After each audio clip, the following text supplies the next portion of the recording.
മുരളീധരൻ അഥവാ വാളൂരാൻ. ചാലക്കുടിക്കടുത്ത വാളൂർ എന്ന തൻ്റെ ജന്മദേശം പേരിൽ ചേർത്ത് വാളൂരാൻ എന്ന തൂലികാനാമത്തിൽ ശ്രീ മുരളീധരൻ ബ്ലോഗ് എഴുത്ത് തുടങ്ങിയത് 2006 വാളൂരാൻ്റെ തന്നെ ഭാഷയിൽ പറഞ്ഞാൽ ആളുകളുടെ പ്രതികരണങ്ങൾ അറിയുവാനുള്ള ആകാംക്ഷയിൽ എഴുതിക്കൂട്ടിയ നാളുകൾ. എഴുത്ത് എന്ന കല സ്വാഭാവികമായി തന്നെ സംഭവിക്കുന്നവരെ സംബന്ധിച്ചിടത്തോളം അതിനൊരു തുടർച്ചയുണ്ടാകുമല്ലോ. ബ്ലോഗ് കാലഘട്ടത്തിന് ശേഷം ഫേസ്ബുക്ക് പോലെയുള്ള സമൂഹ മാധ്യമങ്ങളിൽ സജീവമായി കുറിപ്പുകൾ എഴുതുവാൻ തുടങ്ങി.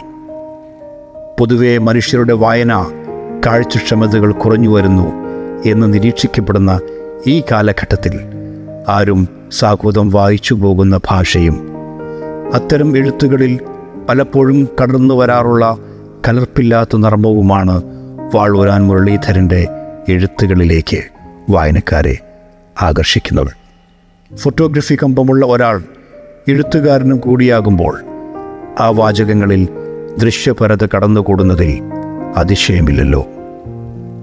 ശ്രീ വാളൂരാൻ മുരളിയുടെ പ്രഥമ കഥാസമാഹാരമായ ഉത്തമവൃക്ഷത്തിൻ്റെ ആദ്യ പ്രകാശനം 2024 ഒക്ടോബർ 20 തൃശ്ശൂർ സാഹിത്യ അക്കാദമിയിൽ നടന്നത് T Ramakrishnan, V K Sreeraman, I Shanmukhadas, K V Manikandan തുടങ്ങിയ സാഹിത്യ പ്രതിഭകളുടെ സാന്നിധ്യത്താൽ സമ്പന്നമായ ചടങ്ങിലായിരുന്നു.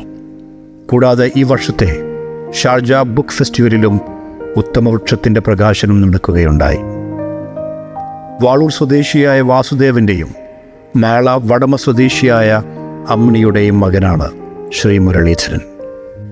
17 വർഷത്തോളം മുംബൈ, സൗദി അറേബ്യ, ഖത്തർ എന്നിവിടങ്ങളിലായി ഔദ്യോഗിക ജീവിതം. മലയാളത്തിൽ 2013 മുതൽ 2018 വരെ പ്രസിദ്ധീകരിച്ചിരുന്ന കൂട് എന്ന പരിസ്ഥിതി മാസികയുടെ എഡിറ്ററായിരുന്നു.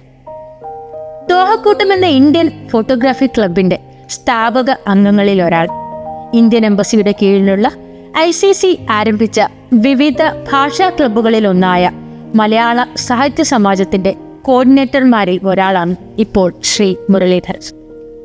നിലവിൽ ആക്സിയം എന്ന കമ്പനിയിൽ പ്രൊക്യൂർമെന്റ് ലീഡായി ജോലി ചെയ്യുന്നു. ജീവിത പങ്കാളി രമാദേവ് ചെമ്മണ്ണൂർ ക്രെഡിറ്റ്സിൻ്റെ ചാലക്കുടി ബ്രാഞ്ച് മാനേജറാണ്.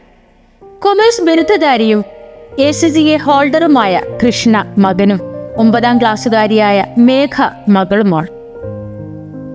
സർഗാത്മക ആവിഷ്കാരത്തിൻ്റെ ലോകത്തേക്ക് ഔപചാരികമായി പ്രവേശിക്കുന്ന ശ്രീ മുരളീധരൻ്റെ കഥാസമാഹാരം ഉത്തമവൃക്ഷം വായനക്കാരെ ആസ്വാദനത്തിൻ്റെ വേറിട്ട തലങ്ങളിൽ എത്തിക്കുമെന്നതിൽ സംശയമില്ല.